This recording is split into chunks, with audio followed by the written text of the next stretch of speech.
I want to tell you about floating and sinking. Before this floating and sinking process, I want to mention that in what case we can say that this body is sinking, in what case we can say it is floating. So very simple term, but students may be confused about this. That's why I want to tell you first floating and sinking, what it is and how it occurs. Look at this. Let's say we have three bodies A, B and C. This condition is called sinking.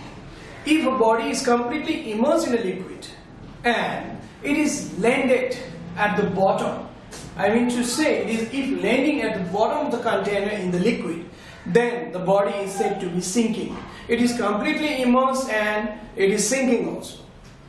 But if a body is completely immersed like this B, it is completely immersed, but this is not sinking, it is suspended.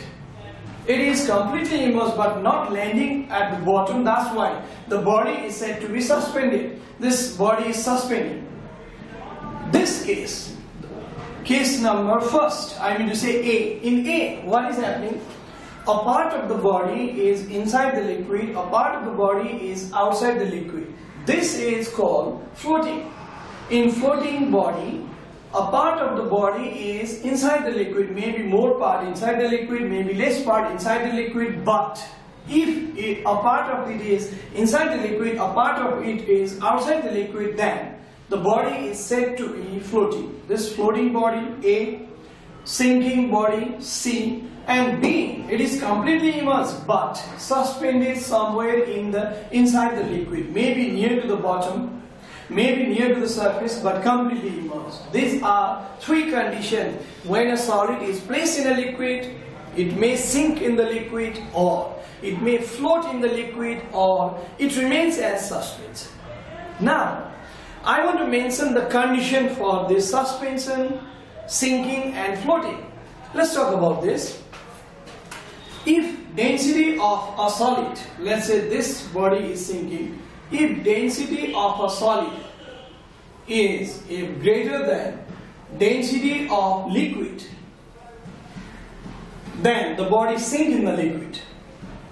But just opposite of this, if density of solid is less than density of liquid,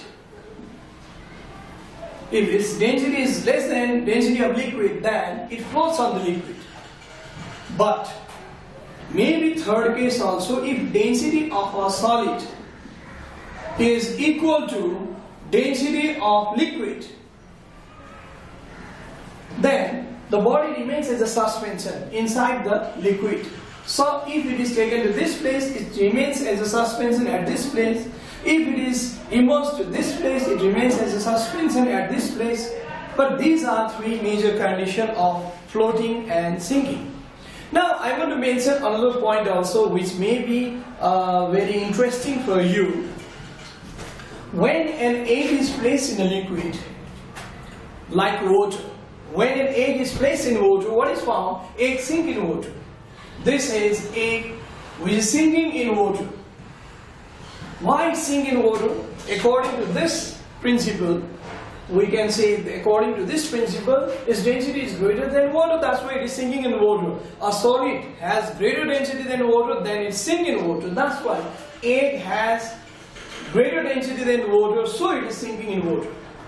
But if the same is placed in saturated solution of salt, if it is placed in the saturated solution of salt, what is found? It is now floating. Why it floats? Because the average density of A is less than the density of the saturated solution of salt. That's why it floats on the saturated solution of salt. You can imagine about any object, any solid, just like metal, iron, gold, silver, aluminium, etc. All these metals are denser than water. That's why when we put this in water, then it sinks in water. But generally wood, plastic, paper, they have less density than water, that's why they float on water. But sometimes, in some water, we can see some of the particles are neither landing at the bottom of the container nor at the surface of the container, I mean to say not at the surface of the liquid. It is somewhere inside the liquid and remains at the same place. This is the condition of suspension.